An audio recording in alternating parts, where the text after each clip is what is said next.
এই লেখাটি দৈনিক আনন্দবাজার পত্রিকার সাহিত্য সাময়িকীর পাতায় প্রায় 4 মাস ধরে প্রকাশিত হয়েছিল।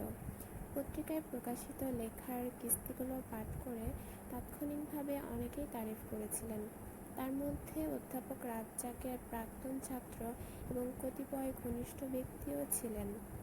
আবার কতিপয় মানুষের মুখে এরকম অভিযোগও উচ্চারিত হতে শুনেছি, আমি যেসব কথা অধ্যাপক রাজ্জাকের জবানিতে প্রকাশ করেছি, আসলে সেগুলো রাজ্জাক সাহেব বলেননি, আমি নিজে বানিয়ে বানিয়ে লিখেছি। একটি লেখা যখন কাগজে প্রকাশিত হয়, তা সকল পাঠকের মনে সমান আবেদন সৃষ্টি করে না। কারো ভালো লাগে, কারো ভালো লাগে না। আমার লেখাটির ব্যাপারেও পক্ষে বিপক্ষে কে কী বললেন, সেটা আমার বিশেষ বিচার্য বিষয় হয়ে ওঠেনি। আমি যে জিনিসটির উপর সবিশেষ গুরুত্ব আরোপ করেছিলাম, আমার শিক্ষক অধ্যাপক রাজ্জাকের অনন্য ব্যক্তিত্বের মহিমা আমি যেভাবে অনুভব করেছি, অন্তত তার কিছুটা উত্তাপ 10 জনের কাছে প্রকাশ করি। মুখ্যত এই উদ্দেশ্য নিয়েই রচনাটি লিখতে প্রবৃত্ত হই। স্যারের কাছে 1970 সালের শেষের দিকে যাওয়া আসা শুরু করেছিলাম। এখনও সেই প্রক্রিয়াটির ইতি ঘটেনি। আমার স্বভাবতই এমন একজন মানুষ, তিনি যত বড় ব্যক্তিত্বই হন, বেশিদিন আমার আগ্রহ এবং কৌতূহল উদ্দীপ্ত রাখতে পারেন না। অতি সহজেই তারা পুরনো হয়ে যান। তখন তাদের ছেড়ে যাওয়া ছাড়া আমার কোনো উপায় থাকে না। স্বভাবের এই একঝোঁকা প্রবণতাটির জন্য জীবনে আমি কম দুঃখ কষ্টের সম্মুখীন হইনি। 27 বছর ধরে রাজ্জাক স্যারের সান্নিধ্য লাভ করে আসছি। রাজ্জাক সাহেব আমার কাছে এখনও একদিনের জন্যও পুরনো হয়ে যাননি।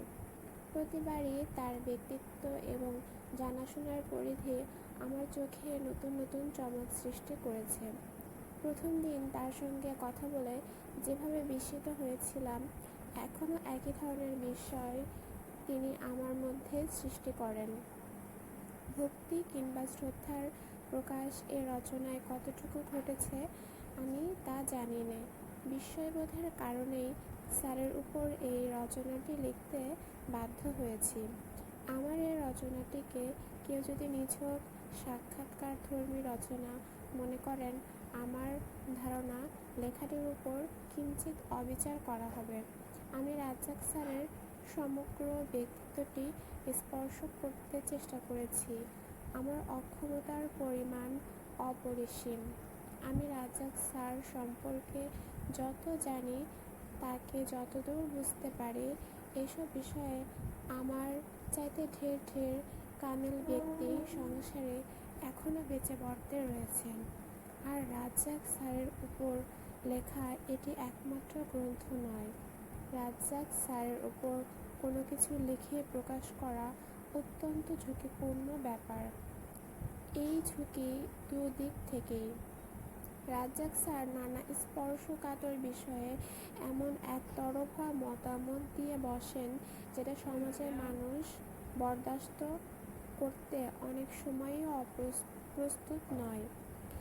অন্যদিকে তার বক্তব্যের উপস্থাপনায় যদি সামান্য হেরফেরও ঘটে যায়, তিনি সেটা সহজভাবে মেনে নিতে রাজি হবেন না।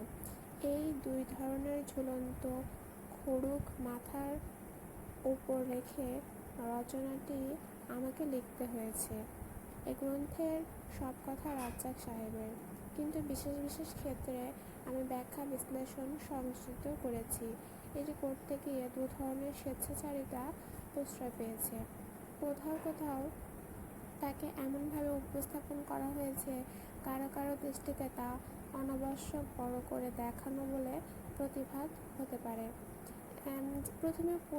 প্রথম পুরুষে যেহেতু রচনাটি লিখিত হয়েছে, লেখকের ভূমিকাটিও কোথাও কোথাও প্রবল হয়ে উঠেছে, এমন মনে হওয়া আশ্চর্যের কিছু নয়। রাজ্জাক স্যারের অত্যন্ত স্নেহভাজন আমার শ্রদ্ধেয় শিক্ষক ডক্টর আনিসুজ্জামানকে এই রচনাটির মুখবন্ধ লিখে দেওয়ার জন্য সনির্বন্ধ অনুরোধ করেছিলাম। তিনি রাজিও হয়েছিলেন।